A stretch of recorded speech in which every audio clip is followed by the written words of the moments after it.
बिस्मिल्लाह वस्सलातु वस्सलामु अला रसूलिल्लाह। एक सवाल हमारे हाजिरी दारुल इफ्तार सुन्नत में आया कि क्या अलवी, आवान और अब्बासी को ज़कात और फितराना दे सकते हैं? नहीं, नहीं, बिल्कुल नहीं दे सकते भाई। ये बनु हाशिम में से हैं। तो इस वाले से हमारा फतवा भी मौजूद है सोशल मीडिया पर, हैदरी दारुल इफ्तार सुन्नत का, और यूट्यूब वगैरह पर मौजूद है। तो बहरहाल इस वाले से सबसे पहली बात याद रखें कि बनु हाशिम के 5 ख़ानदान ऐसे हैं कि जिनको ना ज़कात दे सकते हैं ना फितराना दे सकते। बनु हाशिम के जो 5 ख़ानदान, उनमें आले अली, आले अकील, आले अब्बास, आले जाफ़र और आले हारिस, ये 5 ख़ानदान हैं। इनको ज़कात भी नहीं दे सकते और फितराना भी नहीं दे सकते। ये जो अलवी हैं और आवान हैं, मौला अली की औलाद में से, बनु हाशिम में से हैं। इस तरह अब्बासी भी बनु हाशिम में से हैं। तो इन 5 ख़ानदानों को ना ज़कात दे सकते हैं ना ही फितराना दे सकते। इस तरह जो सैयद हज़रात हैं, ये हज़रत सैयदा फ़ातिमा ज़हरा रज़ी अल्लाह तआला अन्हा की औलाद में से, उनको भी ज़कात और फितराना नहीं दे सकते। मुस्लिम शरीफ में हदीस मौजूद है, नबी करीम अलैहि सलाम ने फरमाया, ये सदक़ात लोगों को मैल है, ना मोहम्मद को लाल है ना मोहम्मद की आल को। सदक़ात से मुराद सदक़ात वाजिबा, ज़कात और फितराना।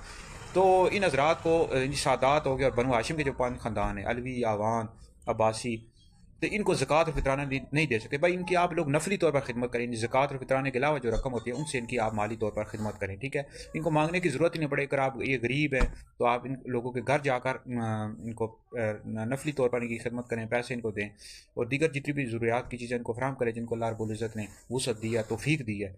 तो बाकी हुकूमत को भी चाहिए, ये जो सादात हज़रात होते हैं, सैयद हज़रात होते हैं, इनकी आप लोग ज़्यादा से ज़्यादा खिदमत करें, ठीक है। नफली तौर पर इनको इनको इनको राशन लेकर दें, इनको कपड़े लेकर दें, जो सादात हैं, इस तरह बनु हाशिम के ख़ानदान हैं। तो बाकी सवाल से हमारे हैदरी दारुल इफ्तार सुन्नत का फतवा भी मौजूद है। इस वाले से सोशल मीडिया पर, यूट्यूब पर मौजूद है। इसका मुताला करें, उसको शेयर भी कर दें। ये आप लोगों के लिए बहुत बड़ा सदका जारिया है।